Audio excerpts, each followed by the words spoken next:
बिस्मिल्लाहिर्रहमानिर्रहीम। अस्सलाम वालेकुम नाजरीन, मैं हूं गाजी दिलावर और आप देख रहे हैं ऑथेंटिक न्यूज। अब नजर डालते हैं आज की एक अहम खबर पर।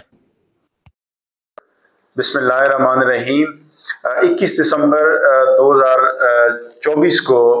थाना सदर की हदूद में सूरज मियानी में एक बड़ा अफसोसनाक वाक़या पेश आया, जिसमें जो बाप है उसने अपने बेटे को कत्ल किया और अपनी बहू को ज़ख्मी किया। ये बड़ा एक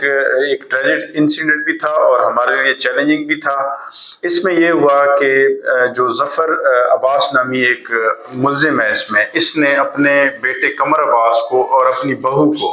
फायर मारे, और वजह नाद ये थी कि जो उसकी बेटा था उससे वो बज़िद था कि ये अपने जो बीवी है इसको मना के क्यों लाया है, और चूंकि उसके बच्चे नहीं हो रहे थे जिस वजह से उसको ये रंजिश थी कि इससे औलाद पैदा नहीं हो रही, तो उसकी दो बेटियों की शादी थी, तो अपनी दो बेटियों की शादी के दौरान ही उसने अपने बेटे को कत्ल किया और अपनी बहू को जो है वो शदीद ज़ख्मी किया। इसके अलावा इस स्टोरी के पीछे एक और भी चीज़ ये है कि ये जो इसका मुल्जिम है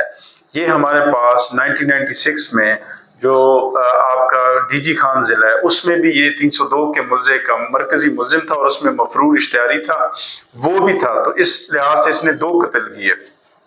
हमारी जो टीम थी, जो थाना SHO थाना सदर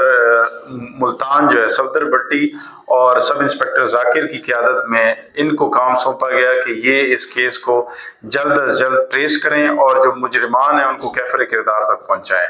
हमारी टीम ने जो भी हमारे पास अवेलेबल रिसोर्सेज होते हैं, जिस तरह के हम किसी भी मुल्जिम को ट्रेस करते हैं विद इन नो टाइम, हमारी एलीट की टीमों के साथ हमारी जो IT की टीमें हैं जिसमें हमारी लोकेटर टीम होती है, जिसमें हमारे IT के लड़के होते हैं, इन्होंने एक टीम कॉन्स्टिट्यूट की अपनी सरबराही में, और एक दिन के अंदर अंदर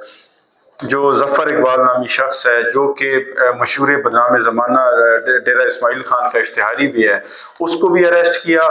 और साथ ही साथ उसने वेपन भी रिकवर किया जिस वेपन से फायर किया गया था, और विद इन 24 आवर जो है मुल्जिमान को कानून के कटहरे में लेके आए। मेरा ख्याल है इसमें जो DSP साहब सदर हैं बख्त नसर और इसकी टीम दाद की मुस्तहिम है, और इसमें इनको अप्रिशिएट किया जाता है कि इन्होंने बहुत कलील अरसे में इतने बड़े जो संगीन जराइम के मुर्तकिब मुजरिम है उसको जो है ना कानून के कटहरे में लाया और उनको अरेस्ट किया। Thank you.